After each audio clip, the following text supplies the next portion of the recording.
24,000 శ్లోకాల్లో ఉన్న రామాయణాన్ని ఒకే శ్లోకంలో కుదించి రాశారు. ఎవరు? అజ్ఞాత కవి. ఆయన పేరు తెలియదు కానీ ఆ శ్లోకం గుర్తుంది. పూర్వం రామ తపోవనాభిగమనం హత్వా మృగం కాంచనం వైదేహి హరణం జటాయు మరణం సుగ్రీవ సంభాషణం వాలేర్ నిగ్రహణం సముద్ర తరణం లంకాపురి దహనం పశ్చాద్ రావణ కుంభకర్ణ నిధనం ఏతద్ధి రామాయణం.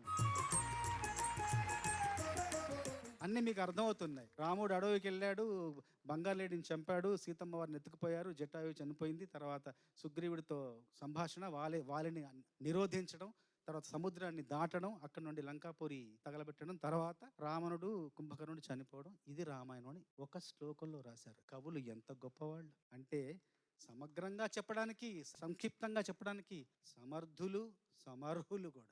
ఈ పాట గురించి ఒక మాట చెప్పాలి. ఈ పాటలో ఒసపరి చూపుల అసదృశ విక్రములు. అసదృశ్యం అంటే సాటి లేని వాళ్ళు, నీది అసదృశ గాత్రము. Thank you sir. Thank you so much.